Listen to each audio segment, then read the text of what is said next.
This is an episode you can play in school. Welcome back to where I take a look at old texts that might be a little hard for the modern reader and listener to understand and explain them. Shed a little light, do a little dance, make a little love, get down. That was a dumb joke. It wasn't funny. Today we're taking a look at Shakespeare's Sonnet 60, which, next to Sonnet 18, Shall I Compare Thee to a Summer's Day, and Sonnet 116, Let Me Not to the Marriage of True Minds, this completes the triumvirate of very famous Shakespeare sonnets. I've already done the other two on this channel, so let's grab a glass of grape juice and complete this literary trinity. The first stanza. Like as the waves make toward the pebbled shore, so do our minutes hasten to their end. Each changing place with that which goes before, in sequent toil all forwards do contend. So, like as the waves make toward the pebbled shore, just like waves lap against the shore, they hit the shore and retreat, and hit the shore and retreat, ever onward, so do our minutes hasten to their end. So in the natural way that the waves crash against the shore, the uninterrupted, the steady and natural way that goes, our minutes also do the same.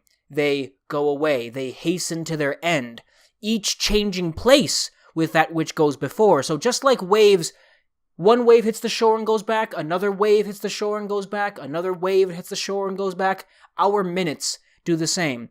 It's 1 minute, and then it's replaced by the next, then is replaced by the next. So is the passage of time. So everything goes forward in sequence. The waves lap, we age, time progresses. That's the natural way things go. One could even say, in sequent toil all forwards do contend. Nativity once in the main of light crawls to maturity, wherein being crowned crooked eclipses gainst his glory fight, and time that gave doth now his gift confound. Don't go anywhere. I know that sounds confusing, but trust me, it's real easy. Nativity, if you ever heard of a nativity scene or a nativity play, the birth of baby Jesus around Christmas, nativity means birth. So nativity, once in the main of light, this glorious thing called birth, when someone is bestowed with one of the greatest gifts that humanity will ever have, youth.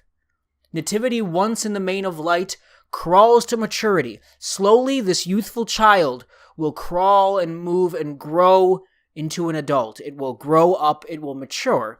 Wherein being crowned with maturity, once it is mature, once it has gained that age and gained that wisdom and lost its youth, crooked eclipses gainst his glory fight.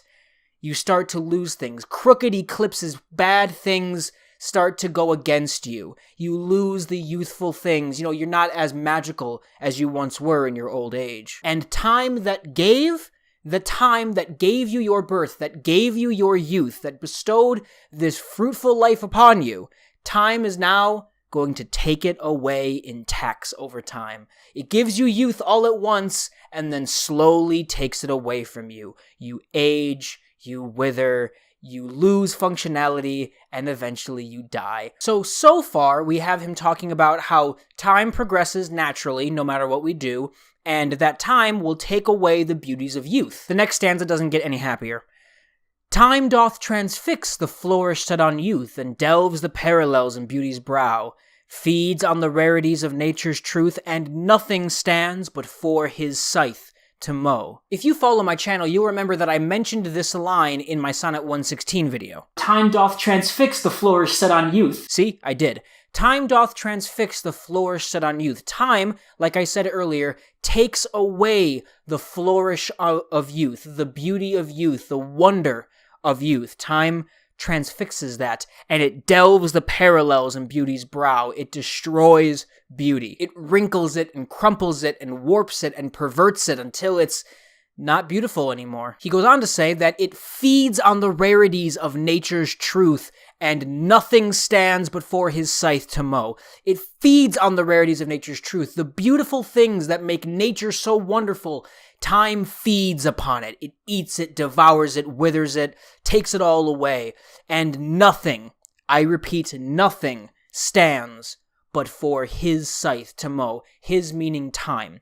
Nothing on this earth stands except for time to take it away. There is no thing, no person, no concept that time will not take away from us, even if it's slowly. So we're 12 lines into a 14-line poem, and it's pretty bleak.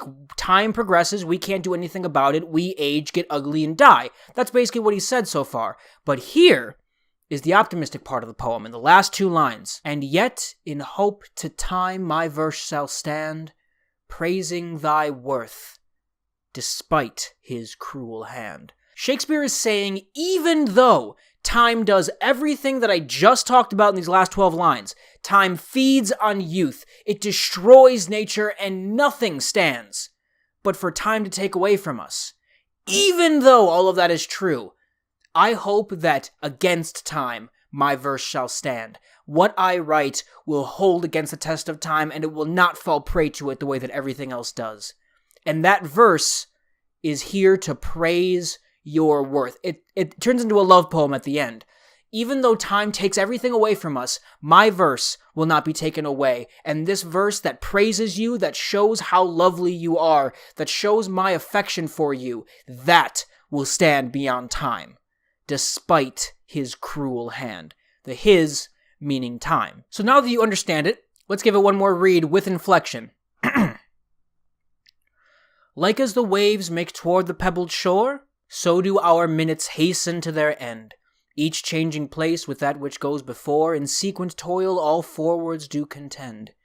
Nativity once in the main of light crawls to maturity, wherein being crowned, crooked eclipses gainst his glory fight, and time that gave doth now his gift confound. Time doth transfix the flourish set on youth, and delves the parallels in beauty's brow. It feeds on the rarities of nature's truth, and nothing stands but for his scythe to mow. And yet in hope to time my verse shall stand, praising thy worth, despite his cruel hand. Thank you all so much for watching. I hope it was informative and it helped you learn something about Shakespeare or just do your homework for the night. If you want to see other explanation videos, they are around my face, as well as poetry readings and a little series that I have called Speech Jam Poetry, which is me reciting poems into a speech jammer, and I get frustrated swearing in those videos though, so I wouldn't play them in a classroom. But if you're on your own time, go for it. Please, I need that view count. I haven't eaten in so long. And, as always, I'll turn up top. Good night.